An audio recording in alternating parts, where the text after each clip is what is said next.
Aloha, and welcome to It's All About the Keiki. I'm Kristine Altwies, and with me today is a super special guest. I'm really grateful that I was able to snag her away for a few minutes. Coco Iwamoto, progressive candidate for Lieutenant Governor, and mom. Thank you, Kristine. Thank you so much for having me. Thanks for being here. I know you have a lot going on right now, so we appreciate your time.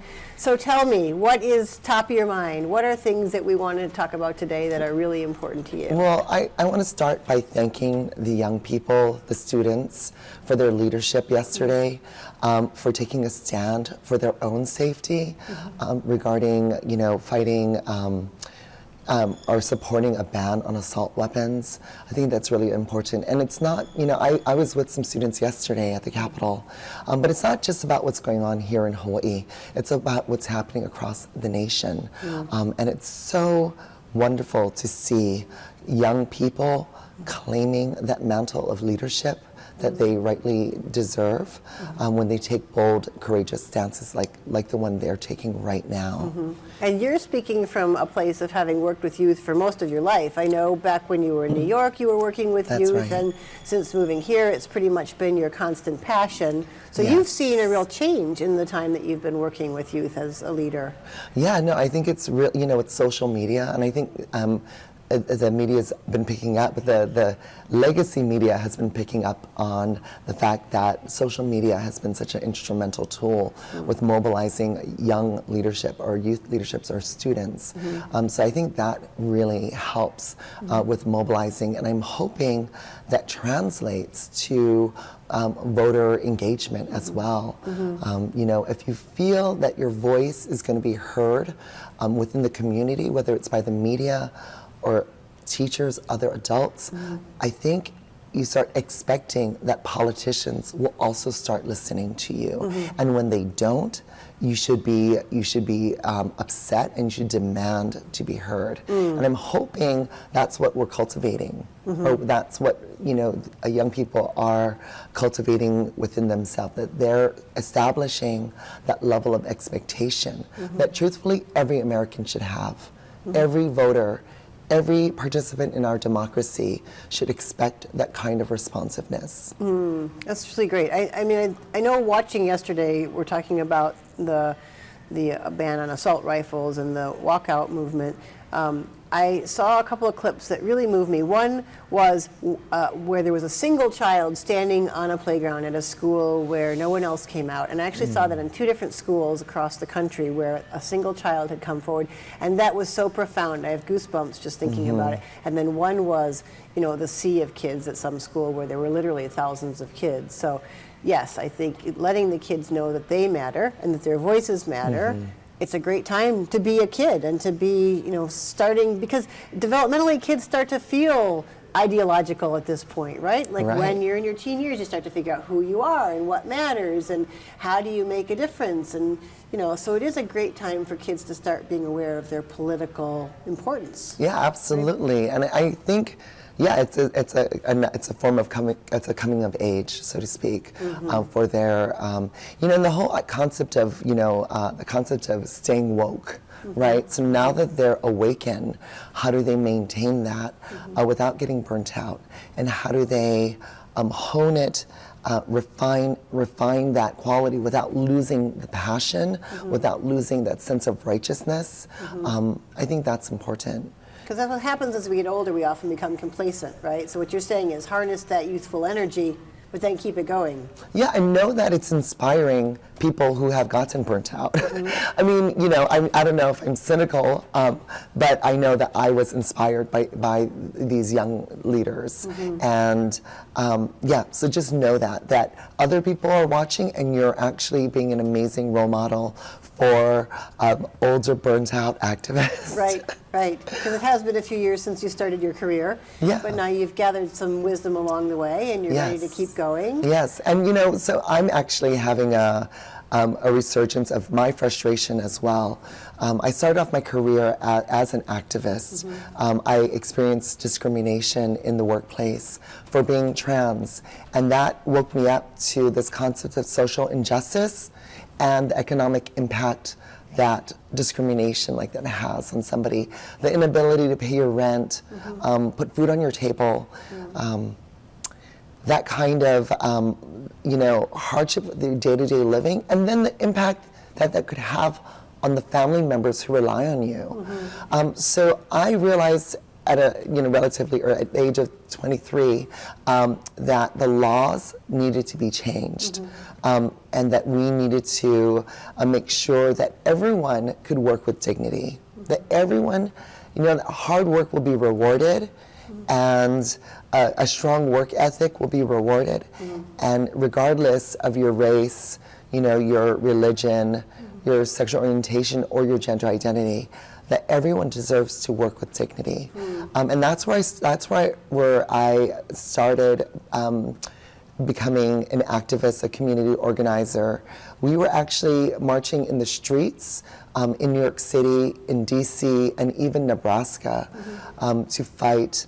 And this is in 1993. So we were actually, there was a woman named Tyra Hunter who was in a car accident, and she was laying out in the middle of the street, and paramedics arrived, and they saw that she was bleeding, and they started to treat her, and they realized that she was transgender, and they backed off, and witnesses were right there, and the witnesses heard the paramedics say, "Oh, that's a dude," and they backed off her body, and she bled to death. And it made me realize, and made the activists that I was with, we realized that they just don't see that our lives mattered. And so before Black Lives Mattered, we were Trans Lives Mattered, and that was again in the early '90s. And I went to law school, and I came back home to Hawaii to be closer to my mom because she'd had a stroke.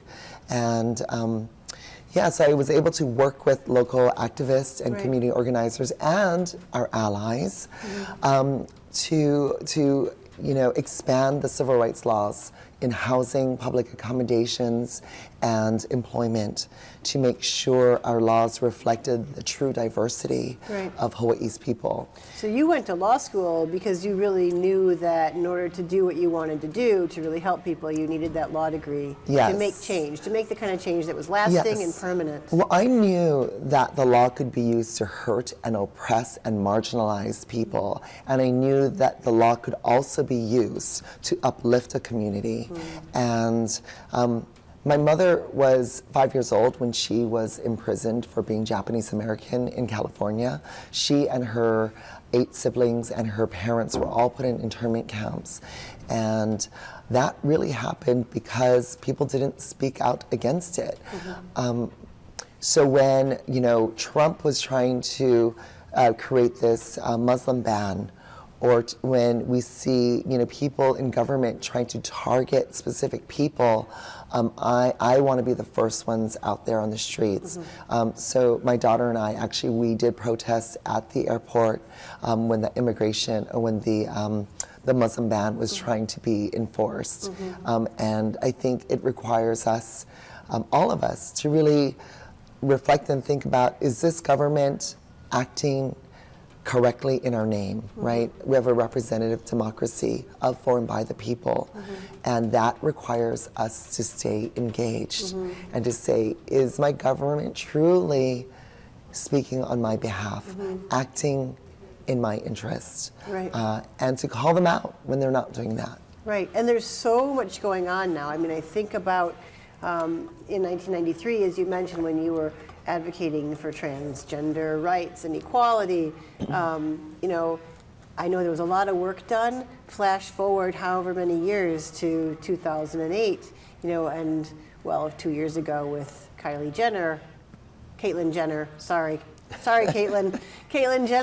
and suddenly it's headline news, right? But I'm sure all the work that was done so many years ago by people like you had an important cumulative effect. But now we're at a time where really this is headlines, right? Transgender rights, Black Lives Matter, all these things that have been sort of quietly percolating seem to have exploded And now is the Right. time for that final push of action, of legislation, of whatever it is that needs to happen.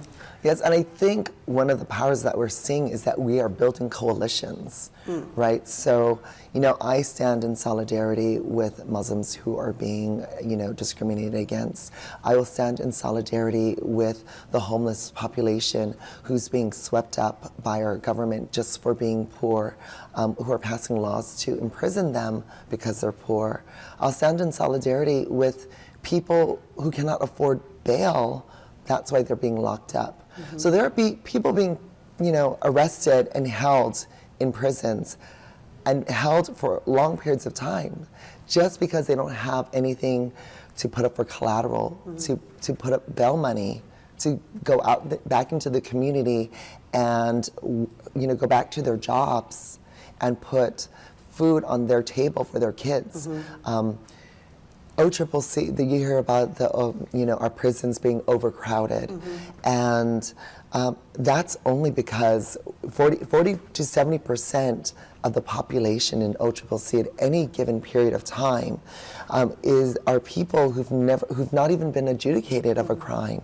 They're waiting for their trial.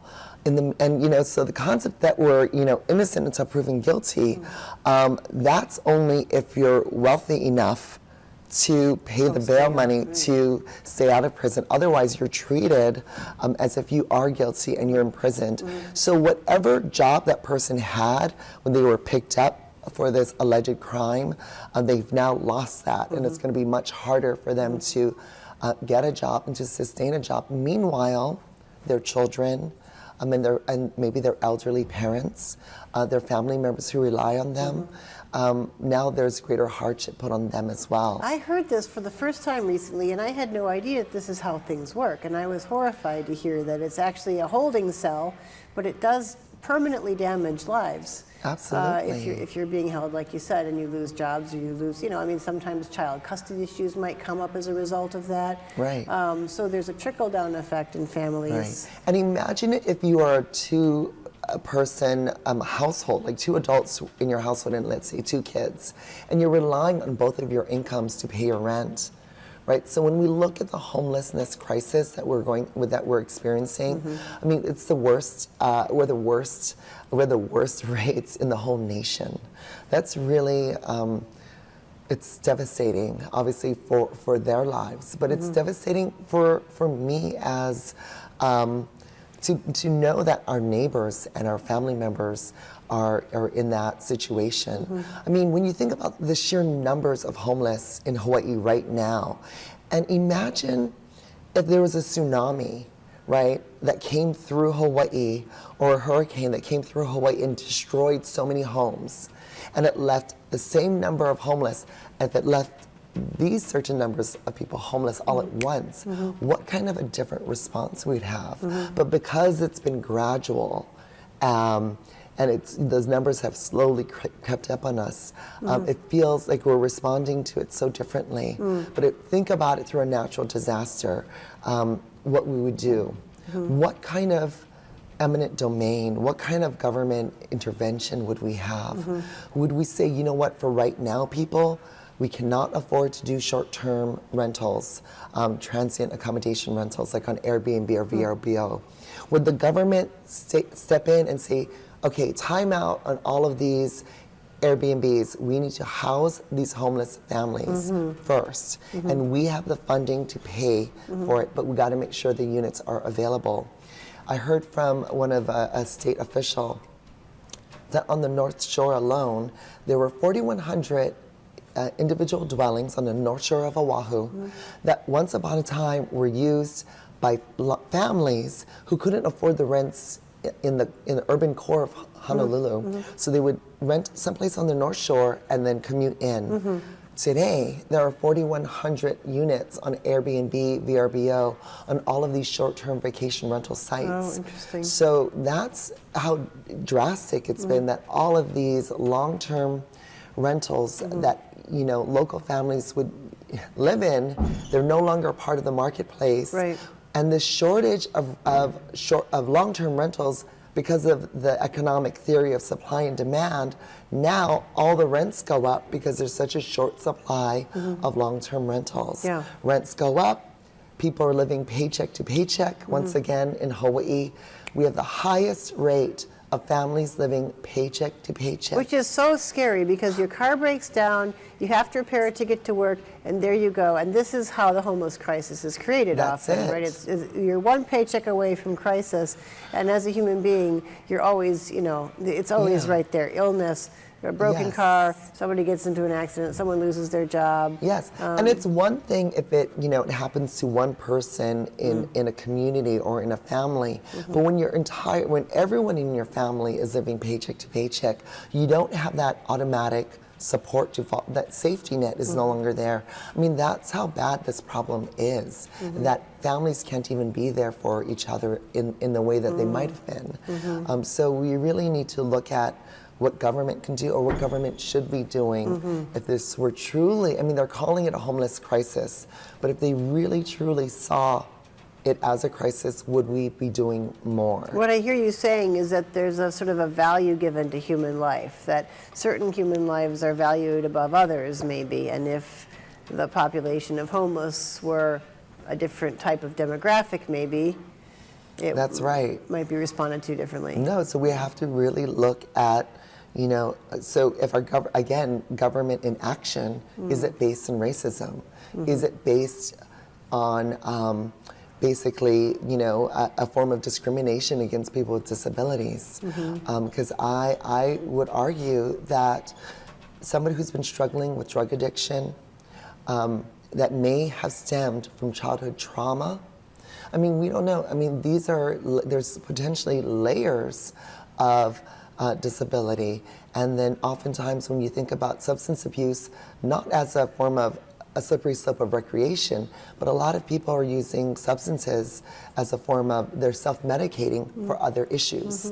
Yeah. So I think you've hit it on the head, because one thing that we look at in the sort of work with children and developmental stuff is that children are resilient and strong and amazing, but they're also bizarrely fragile when it comes down to the long-term lasting effects of trauma. And trauma can happen so innocuously, to a child. It doesn't take it doesn't take a car accident. It takes, one adult being continually neglectful or a little bit mean or losing a parent. Or there are so many things that can derail a child. And often, like you said, it's not visible. And then you have children walking around turning into preteens who are carrying trauma that is either undiagnosed or unknown, not visible. Right. Drugs, self-medication because maybe the medical system isn't helping them sufficiently. Right. So I like what you're saying, that we really shouldn't be judging people who are addicted to drugs as, having selected this, or having gone there because they were living high on the hog and partying like crazy, and then whoops, it's not always like that. It's not. It's not. And I participated in the point in time count where you actually go under the bridges and under the overpass and speak with people who are homeless, and you get to, and you ask them a series of questions, but just witnessing how long, and one of the questions is, how long have you been homeless? Or in this specific location. And it was heartbreaking to know that somebody's been living like that for so many years. And, the answer, may not be overnight for the answer may not come, as a quick fix for everyone. Right. But for a majority of them, it's simply getting people in permanent housing. Right. And I want to share a story with you. So I do have an apartment building in the urban core. It's kind of near Walmart, near Ala Moana Shopping Center. And I was lucky enough to have this building from 2004.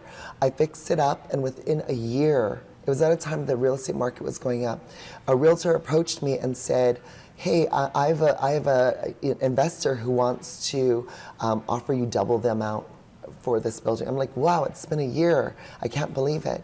And I had to pause and think to myself, the tenants that I have in this building right now, their rents will be doubled, because if that person offers me double, their mortgage is going to be double. And so how will that person pay for their mortgage without doubling all of everybody's rents? And I said, you know what? It's either I'm going to be part of the problem or part of the solution. And so I decided to keep the building, and I have it today. And I have to share with you that the rents are affordable and I'm still making a profit. So it is possible to be profitable and have a social impact, a positive social impact. And I challenge other business owners to look at that double bottom line or even a triple bottom line. But 50% of the units that I rent are dedicated to housing previously homeless families or families who would be homeless but for their Section 8 subsidy.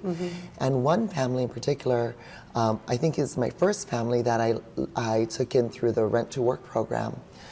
He had been living in his van with 3 kids for 3 years, but he had been working for the same employer for 7 years. And when he got his housing stabilized by moving into one of my apartments, he was able to get a promotion and 3 raises. Amazing. Look at what happens when he knows where his kids are, when he knows when there's a form of stability that he can now like focus on his job as well as his kids. He's no longer eligible for the subsidy. And I don't want to like push him out to go to a more conventional, cautious landlord, although he truly does have great credit. Great history now, great rental history and great credit, and he has verifiable income. So, you know, if you're a traditional landlord who doesn't want to take chances, he would be a great person. So I told him, I said, as soon as you feel comfortable and confident and strong enough to move on, To leave the nest. then I know that I will rent this unit that you're in to another homeless family. But again, I don't want to put too much pressure on him. Great. I love that story, and I like, you mentioned the triple bottom line, the double bottom line, and just for people watching who don't know what that is, I think that's such an important business model for the modern thinking business person, which is you're not just making a profit, you're potentially making a profit, bottom line number 1. Bottom line number 2 is you're making a social impact. So. Right, hiring people who wouldn't otherwise be hired by other people, or do job training, or you know, allow people to bring their children to work. Somehow incorporate a social element, and then the third is environment, right? Right, exactly. Right. So run your business with a triple bottom line, and you will be greatly rewarded, if by nobody else, at least by your own sense of doing something positive. Absolutely. And so we're actually almost out of time, if you can believe it, that right? went really fast. I know. So we've got a few more minutes, so I just want to give you an opportunity to sort of say the final things that are on your mind. We've got about 3 minutes left. So we're talking about so many different things right now. We've kind of covered everything, and I know we started out with the importance for you in doing youth leadership and making an impact on the adults of tomorrow through your proactive. Yeah, one of the things I think we need to really focus on too is our state seems so Democratic, right? We're so blue that we don't even have a Republican senator in our state legislature. Yet, when you look at the way our Democrats are investing or not investing sufficient funds into education, we have $3.4 billion worth of repair and maintenance backlog for our public schools. You know, obviously there's a teacher shortage, and that's because we're not paying teachers a sufficient salary. There are all of these things that if we really cared about what Democrats should be caring about, I mean, we know what the Republicans are not caring about, because I mean, look at what Donald Trump is doing, cutting back funding for public education on the federal level. So you're saying Democrats are traditionally tied to social causes, right? And we should be And we need to. And part of the social causes isn't just about passing a law; it's about putting money behind that law. For instance, Title IX is about making sure that young women in schools have equal access to sports. And that may require building a softball field where we also have a baseball field. So supporting Title IX, the law, is one thing. Raising revenue to do more than just build rail, but raising revenue to fulfill the promise of gender equity in the schools, to build that softball field. That's where you put your money where your mouth is. It's not just about the law.